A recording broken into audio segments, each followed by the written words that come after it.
शेरगंज पाली महाराज श्री परम पूज्य प्रातः स्मरणीय भाई जी श्री हनुमान प्रसाद पोद्दार जी महाराज जी ने बताया कि सब में भगवान को देखना, भगवत कृपा पर अटूट विश्वास, भगवत नाम का अनन्य आश्रय। महाराज ये उनकी अतुल संपत्ति है। महाराज श्री आप श्री की अतुल संपत्ति क्या है? वाणी से बिना बोले अगर समझो तो बस इतनी है, तवै वाश्रिता, तवै वाश्रिता। इसी में तीनों बातें आ जाती हैं। भगवान की कृपा, भगवान का नाम स्मरण।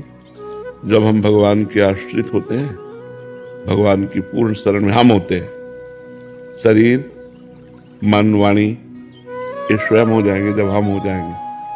और जिसके हम आश्रित होते हैं उसी का चिंतन होता है, और जो चिंतन होता है वही सामने हमें प्रतीत होता है।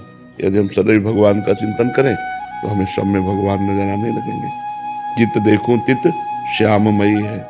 गोपीजन निरंतर भगवान के चिंतन में मन लगो, मन न भये 10-20 एक हो तो सो गयो श्याम पे। तो श्याम में जब मन लग गया, मन कब लगा? जब श्याम को हमने अपना माना, प्रभु को हमने अपना माना, तो अपनेपन में हमारा मन प्रभु में गया। और जब मन प्रभु में गया तो सतत चिंतन प्रभु का होने लगा।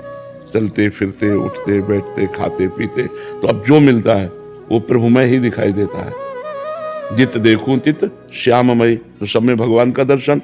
और मन जब भगवान में तो चिंतन भगवान का। और ये सब कैसे हुआ? कृपा से। तो भगवान का मुख्य है आश्रय, भगवान से अपनापन, भगवान के चरणों का आश्रय, उसी आश्रय से होता है।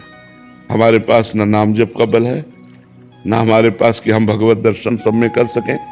हमारे पास उनके चरणों के आश्रय का बल है, और वो हमें भगवत दर्शन कराता है, वही आश्रय हमें नाम जप कराता है, वही आश्रय हमें कृपा का अनुभव कराता है। उसी आश्रय से तीनों बातें हैं। आश्रय की प्रथम सीढ़ी क्या है महाराज? साधन। जब प्रथम सीढ़ी पे चलते हैं तो सत्संग है। प्रथम भगत संतन कर संगा। जब हम संतों का संग करते हैं तो भगवान की महिमा सुनने को मिलती है, नाम महिमा सुनने को मिलती है। और ये पता चलता है कि मनुष्य जीवन का लक्ष्य है भगवत प्राप्ति, मनुष्य जीवन की सार्थकता है भगवान की प्राप्ति।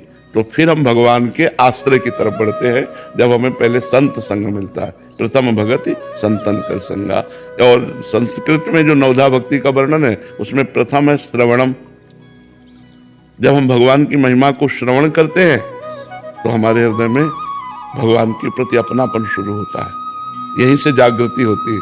देखो विभीषण जी भगवान के पास आए तो कह रहे श्रवण सुजस सुनि आयऊं, प्रभु भंजन भव भीर, त्राहि त्राहि आरति हरन,